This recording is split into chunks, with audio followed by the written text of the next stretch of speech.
ഇതിനാണ് നമുക്ക് central government ഏറ്റവും വലിയ ഒരു പ്രോജക്റ്റായിട്ട് വരാൻ പോകുന്ന കേരളത്തിന്. കാസർഗോഡ് മുതൽ കന്യാകുമാരി വരെ ഈ നാഷണൽ ഹൈവേ 6 ലൈൻ ട്രാഫിക് അതിൻ്റെ പണി എല്ലാവർക്കും നടക്കുന്നുണ്ട്, എല്ലാവർക്കും നടക്കുന്നുണ്ട്. അത് നമ്മുടെ മന്ത്രി നിതിൻ ഗഡ്കരിയാണ് അതിനെ കാര്യമായിട്ട് ഉദ്ഘാടനം ചെയ്യുന്നത്. എല്ലാ സംസ്ഥാനങ്ങളിലും നാഷണൽ ഹൈവേ പണിയെടുക്കുമ്പോൾ അതിനുള്ള സ്ഥലം സ്റ്റേറ്റ് ഗവൺമെൻറ് വാങ്ങിക്കൊടുക്കണം. കേരളത്തിന് അദ്ദേഹം ഒരു കൺസെഷൻ കൊടുത്തു. ആ സ്ഥലത്തിൻ്റെ 1/4 കോസ്റ്റ് കൊടുത്താൽ മതി, ബാക്കി സെൻട്രൽ ഗവൺമെൻറ് എടുക്കാമെന്ന് പറഞ്ഞിട്ട്. ഇങ്ങനെയുള്ള പല സൗകര്യം ചെയ്തു കൊടുത്തിട്ടും വർക്ക് വളരെ ഇതായിട്ട് പോകുന്നുണ്ട്. ഇപ്പോൾ വർക്ക് വളരെ ഇതായിട്ട് ഈ central government national highway scheme നിങ്ങൾക്ക് പലർക്കും അറിയാം. കൊല്ലത്തിൽ 8 കിലോമീറ്റർ നാഷണൽ ഹൈവേ നമ്മൾ എക്സ്റ്റൻഡിൽ കൊണ്ടുവന്നിരിക്കണം. അത്ര വേഗത്തിലാണ് അതിൻ്റെ എക്സ്പാൻഷൻ, നാഷണൽ ഹൈവേ എക്സ്പാൻഷൻ. ഈ ലൈനും 2-2.5 കൊല്ലത്തിനുള്ളിൽ കംപ്ലീറ്റായി തീരുമെന്നാണ് എൻ്റെ വിശ്വാസം. ഇത് വന്നാലും ശരി, അത് ഈ മണ്ഡലത്തിന് വലിയൊരു ഉപകാരമായിരിക്കും. അത് വന്നാൽ തൃശ്ശൂരിൽ നിന്ന് ചുറ്റുവാനത്തേക്ക് 100 കിലോമീറ്റർ സ്പീഡാണ് ലിമിറ്റ്. നമ്മൾ ഏവറേജ് 70 കിലോമീറ്റർ എടുത്താൽ പോയി 4 മണിക്കൂറിൽ എത്താം തൃശ്ശൂരിന് തിരുവനന്തപുരത്തേക്ക്. അതുപോലെ തൃശ്ശൂരിന് കോഴിക്കോട്ടേക്ക് 2.5 മണിക്കൂറേ ആവശ്യമുള്ളൂ. ഇങ്ങനെ പല പ്രോജക്റ്റിനും ഉണ്ട്. അതിനെപ്പറ്റി നമ്മൾ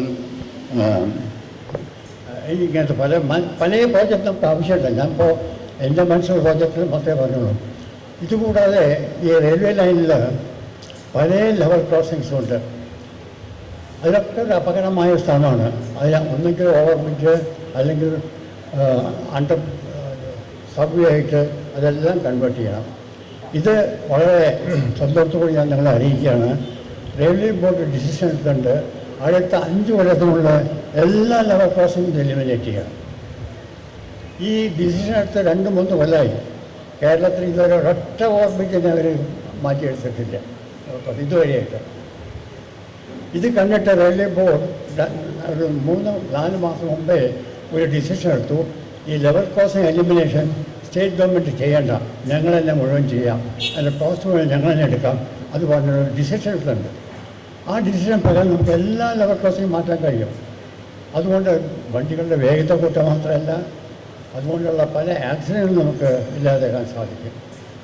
ഇങ്ങനെ പല കാര്യങ്ങളും നമുക്ക് ചെയ്തെടുക്കാനുണ്ട്. ഇതെല്ലാം ചെയ്ത് കിട്ടണമെങ്കിൽ നമുക്ക് നല്ല സമർത്ഥനും കോമ്പറ്റൻ്റായ ഒരു പ്രതിനിധി കേരള ഈ സ്ഥലത്ത് നിന്ന് സെൻട്രൽ ഗവൺമെൻറ്റിനുണ്ടാവണം. ആ നിലയ്ക്ക് ഞങ്ങൾക്കെല്ലാം വളരെ ഇഷ്ടപ്പെട്ട സുരേഷ് ഗോപി ഇവിടെ വന്നിട്ടുണ്ട്. അദ്ദേഹം നിങ്ങളോട് സംസാരിക്കും. അദ്ദേഹത്തെ പോലെ ഒരു ഡൈനാമിക് പേഴ്സൺ നമുക്ക് ആവശ്യമാണ്. ഇവിടെ നിങ്ങൾക്ക് വികസനം വേണോ, അത് വേഗത്തിൽ പണി നടക്കണോ, ആ പണി നടക്കുന്നത് മാത്രമല്ല അതിൽ യാതൊരു അഴിമതിയില്ലാതെ നടക്കണോ, അതുപോലെ ഇമ്പോർട്ടൻ്റ് ആണ്. നടക്കണമെങ്കിൽ നമുക്ക് നല്ലൊരു പ്രധാനപ്പെട്ട നല്ല സ്വാധീനമുള്ള ഒരു ഡൈനാമിക് പേഴ്സൺ നമ്മളെ സെൻട്രൽ ഗവൺമെൻറ് ഉണ്ടായിരിക്കണം.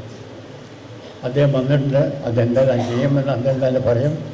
ഈ കാര്യങ്ങൾ നിങ്ങൾ തൽക്കാലം മുന്നിൽ വെച്ചിട്ട് ഈ ഇന്നത്തെ ഈ ഫംഗ്ഷൻ ഇനോഗ്രേറ്റ് ചെയ്യാൻ എനിക്ക് വളരെ സന്തോഷമുണ്ട്. എല്ലാവർക്കും നന്ദി, നമസ്കാരം.